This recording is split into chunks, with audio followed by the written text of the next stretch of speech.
Hello students, welcome to my YouTube channel Buniyad Urdu. Students, आज हम शाद अज़ीमाबादी की एक गज़ल की तशरीह करेंगे।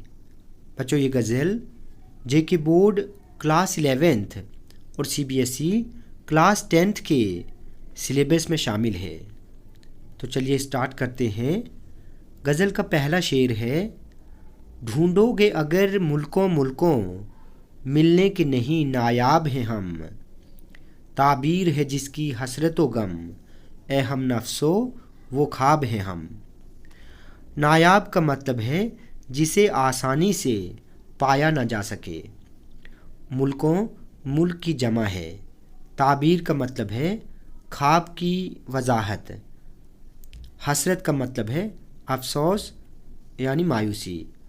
हम नफ्सों का मतलब है साथियों या फिर दोस्तों। ठीक है, तो चलिए इस शेर की तशरीह देखते हैं। ये शेर शाद अज़ीमाबादी की गज़ल से लिया गया है। इस शेर में शायर अपने दोस्तों से मुखातिब होकर फरमाते हैं कि ऐ मेरे साथियों, मुझ जैसा इंसान तुम्हें कहीं नहीं मिलेगा, इसलिए जीते जी अभी मेरी कद्र कर लो। मेरे मरने के बाद अगर तुम मुझे मुल्कों मुल्कों भी ढूंढोगे तो मैं तुम्हें कहीं नहीं मिलूँगा, क्योंकि मैं एक ऐसे ख्वाब की तरह हूँ जिसकी ताबीर हसरत व गम के सिवा कुछ भी नहीं। यानी मैं एक ऐसा ख्वाब हूँ जो भूल जाए तो फिर याद नहीं आता है। दूसरा शेर है, मैं हैरत व हसरत का मारा खामोश खड़ा हूँ साहिल पर। दरियाए मोहब्बत कहता है आ कुछ भी नहीं, पायाब हैं हम। पायाब का मतलब है कम गहरा। ठीक है, हसरत अफसोस को कहते हैं यानी मायूसी। गज़ल के इस शेर में शायर शाद अज़ीमाबादी फरमाते हैं कि मुझे किसी से बेपनाह मोहब्बत है, लेकिन मैं अपनी मोहब्बत का इजहार अपने महबूब से नहीं कर पा रहा हूँ। शायर कहता है कि ना ही मेरी हसरतों का कोई शुमार है और ना ही मेरी हैरत की कोई इंतहा है। मैं अपनी हैरत और हसरत में घिरा हुआ एक साहिल पर खड़ा हूँ।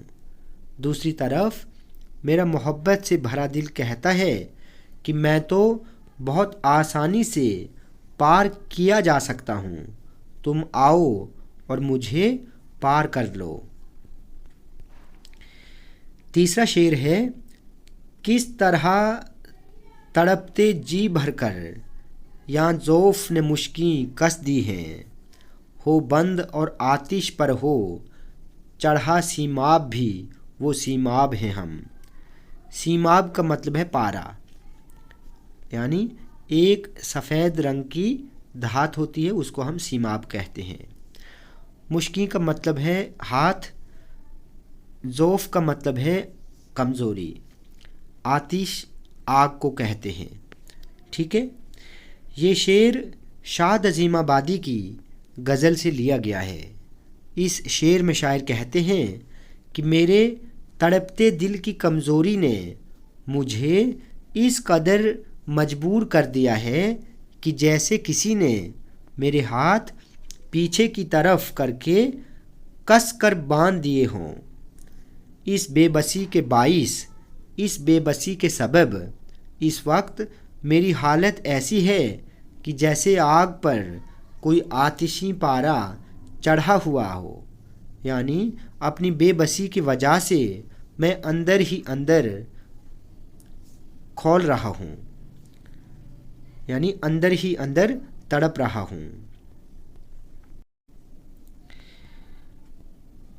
अगला शेर है, ए शौक पता कुछ तू ही बता, अब तक ये करिश्मा कुछ न खुला। हम में है दिले बेताब निहा, या आप दिले बेताब हैं हम। करिश्मा का मतलब है मौजिज़ा। ٹھیک ہے. بیتاب بے قراری کو کہتے ہیں. نیہا کا مطلب ہے چھپا ہوا. ٹھیک ہے. بیتاب بے قراری کو کہتے ہیں، بے چینی کو کہتے ہیں. غزل کے اس شعر میں شاعر شاد عظیم آبادی اپنے شوق سے مخاطب ہو کر فرماتے ہیں کہ اے میرے شوق، میں تو کچھ سمجھ نہیں پا رہا ہوں، تو ہی مجھے کچھ بتا کہ بیتاب دل مجھ میں چھپا ہے کہ میں خود ہی دل بیتاب بنا ہوا ہوں. اگلا شعر ہے. لاکھوں ہی مسافر چلتے ہیں، منزل پہ پہنچتے ہیں دو ایک. اے اہل زمانہ قدر کرو، نایاب نہ ہوں کمیاب ہیں ہم. کمیاب کا مطلب ہے کم ملنے والا. اہل زمانہ کا مطلب ہے جہان والوں، یعنی دنیا والوں، دنیا کے لوگ.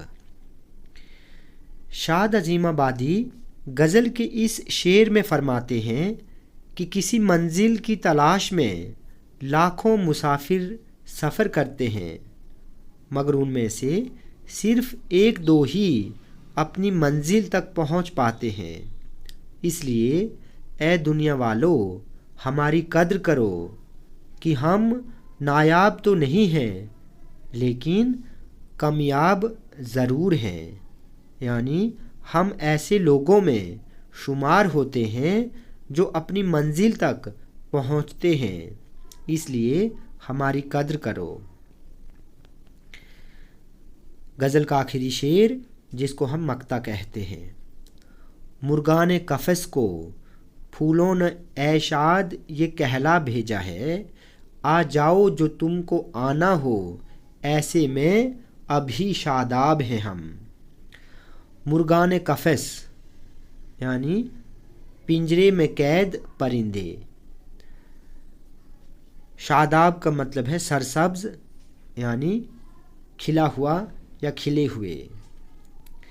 غزل کے آخری شعر میں شاعر شاد عظیم آبادی فرماتے ہیں کہ پھولوں نے پنجرے میں قید پرندوں کو یہ پیغام بھیجا ہے کہ اگر تم کو اس موسم بہار میں آنا ہے تو آ جاؤ، کیونکہ ابھی ہم شاداب یعنی کھلے ہوئے ہیں.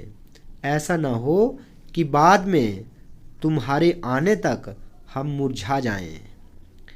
تو بچوں، آج ہم نے شاد عظیم آبادی کی ایک غزل کی تشریح کی. بچوں، ویڈیو آپ کو اچھی لگی ہو تو آپ پلیز اس چینل کو سبسکرائب کریں، لائک کریں اور شیئر کریں.